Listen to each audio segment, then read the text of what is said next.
This is wildlife biologist Eric Orff with my New Hampshire Fish and Wildlife YouTube channel here in New Hampshire.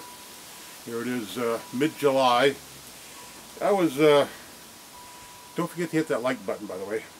I was going through some of the stories. I have, I think, three different three-ring binders with stories, articles I have written over the years. Hundreds, maybe even some thousands I've probably written and commented on. But as a wildlife biologist in New Hampshire, you do all sorts of different things. Yes, one of my specialties was catching things. I caught dozens of moose and bears and deer and numbers of turkeys and thousands of ducks and geese and some terns out the Alzo Shoals, and what else did I catch? Well, lots of things. And then as a nuisance wildlife control operator, which I had a business from February of 07 until around February of 1983 until 2005 or 6, somewhere in there, just about the time I retired in 07 from the New Hampshire Fish and Game Department. So every once in a while I'll dig out one of these binders and kind of look at some of the stories, and this one kind of caught my attention this morning. It's actually from May 12th, 2005, so just over 15 years ago. So, we may think of wildlife biologists sometimes stuck behind a desk, and certainly you do get that to do reports and your fidelity reports, but lucky for me, I spent most of my career as a field biologist. Catching animals was my specialty. So, and as the bear biologist and the fur bear biologist. So, but this one here's a whole different thing that I did as a wildlife biologist that comes to mind here. That the variety of duties is so different as a wildlife biologist. I certainly love working with animals, and but here's this one here it's called, the article is called "Criminals Dump Waste Oil at Fishing Game Land in Dover, Costing Thousands of Dollars to Clean Up." So here it is. During the first week of May, criminals slipped into the parking lot at the Bellamy River Wildlife Management Area in Dover and dumped at least a 55-gallon barrel of home heating oil. I discovered the illegal spill on the afternoon of May 12th. The Bellamy Wildlife Management Area is nearly 300 acres and of excellent wildlife habitat, containing several large fields with the whole eastern boundary, the Bellamy River. As the Fish and Game's Region 3 wildlife biologist, I regularly inspected fishing game parcels in the region in my travels for various wildlife activities. The Bellamy is a highly used area by the public since it is near the city of Dover and Portsmouth. I try to stop 2 or 3 times a month to check the site, as the remote location of the parking lot has turned into a local party spot. I'll generally pick up the beer cans and trash regularly to keep the site looking natural as it should. Here is my incident report of my May 12th discovery, May 12th, 2005. So I write this incident report. Approximately 2 p.m. I stopped at the Bellamy River Wildlife Management Area to briefly check the site while heading elsewhere. As I circled the parking lot, I saw a long strip of dead grass that began at the gate to the access road and continued down the slope. So back then you could park, about a quarter mile off the dirt road that you need to get to this site, and then the parking lot was some distance from the road. It was the old farm site. Fishing Game actually acquired this, and we burned down the house and the barn in the 90s. So as I approached the dead grass area, I could smell a petroleum product smell. As I examined the area, I could see that some significant quantity of liquid had been dumped at the gate a few days ago. I walked down the plume to see how far it went and to gauge its effect on the area. I took several digital photos. It appeared to me a significant illegal dumping of petroleum product which smelled like heating oil or diesel fuel. I immediately called the Fishing Game dispatch and asked the dispatcher to record my call as I was reporting an illegal dumping.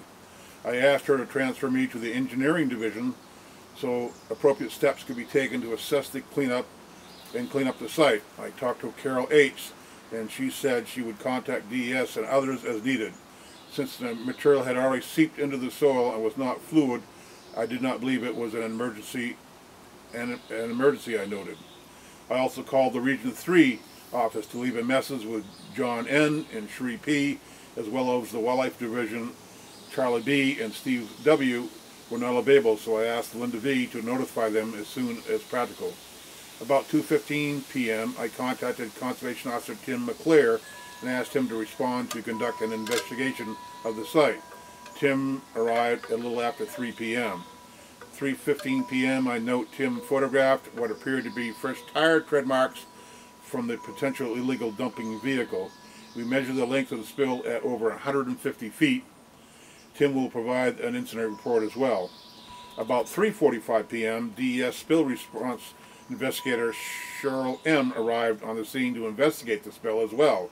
She too believed that at least 55 gallons of material had been dumped. She recommended that an outside contractor be called to remove the contaminated material. She estimated it would cost several $1,000s. I said $5,000 to $10,000, and she said at least that amount. She will call Carol H. with contacts of companies who can clean the site. I also asked Cheryl if there was any state funding for cleanups such as this. She said she will check for us. 4 p.m. I cleared the site.